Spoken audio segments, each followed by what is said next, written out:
Shalom saudara sekalian, kita tetap akan melihat Matius 5 ayat yang kelima.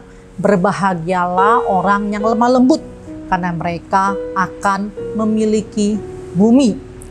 Bapak Ibu dan saudara yang dikasih Tuhan, kata lemah lembut itu, orang yang lemah lembut, hati yang lemah lembut itu punya pengertian seseorang itu yang memiliki hati seperti busa atau spon, yang siap menerima sebanyak mungkin air yang diberikan pada spon tersebut. Jadi saudara, yang dikatakan oleh Yesus berbahagialah orang yang lemah lembut adalah berbahagialah orang yang hatinya terbuka dan siap menerima setiap kebenaran firman Tuhan yang datang kepadanya, yang dia dengar, yang dia baca dengan hati yang menyerap sedapat mungkin seperti spon itu saudara. Menyerap sebisa mungkin, semaksimal mungkin, sehingga kebenaran firman Tuhan itu memenuhi hatinya, memenuhi hidupnya, bahkan mengubah hidupnya. Saudara, kalau kita bicara tentang orang yang lemah lembut, satu contoh yang paling sempurna adalah Yesus sendiri.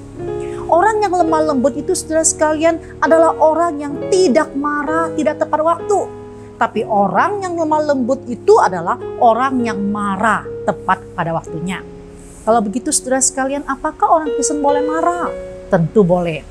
Contoh yang paling sempurna seperti saya katakan tadi, yaitu Tuhan Yesus. Tuhan Yesus tidak marah ketika dia dikhianati, dia disiksa, dia dianiaya, bahkan sampai mati di atas kayu salib. Tapi dia pernah marah besar saudara pada waktu dia melihat bait Allah itu dipakai sebagai tempat berdagang, tempat mencari. Yesus marah tepat waktu. Yesus tidak marah karena dirinya dihina, dianiaya, tidak. Tapi dia marah begitu nama Allah tidak diindahkan, tidak dimuliakan.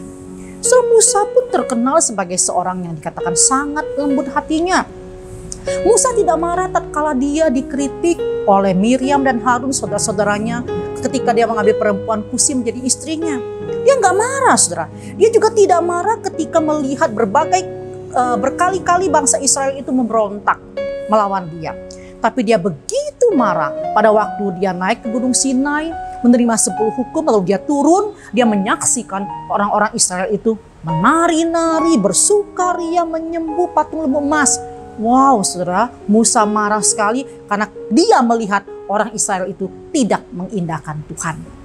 Nah Bapak Ibu dan saudara yang dikasih Tuhan, kapan kita marah? Kita marah nggak waktu kita melihat gereja dibakar? Ada orang Kristen dianiaya. Mungkin kita marah ya, tapi marahnya sebentar lalu kita lupa. Tapi saudara, waktu kita dihina, tidak dihargai, kita dihakimi, kita disalahpahami, anak-anak kita dijahati, ditipu, dibohong, kita sakit hati. Mungkin kita marah berbulan-bulan, bertahun-tahun, bahkan ada orang yang dendam bahkan sampai seumur hidup. Bapak Ibu dan saudara yang dikasihi Tuhan, mari kita berdoa dan memohon supaya Tuhan memberikan kepada kita hati yang lemah lembut, dengan kita terbuka terhadap kebenaran firman Tuhan. Firman Tuhan itu mengisi hati kita, tinggal di dalam kita, mengubah kita, menjadikan kita pribadi-pribadi yang sedikit demi sedikit makin dewasa, makin menyerupai Tuhan Yesus, sehingga kita boleh menjadi orang-orang yang berbahagia di bumi ini, karena kita bisa menguasai diri kita menjadi berkat bagi orang lain dan kemuliaan bagi nama Tuhan. Tuhan berkati kita semua.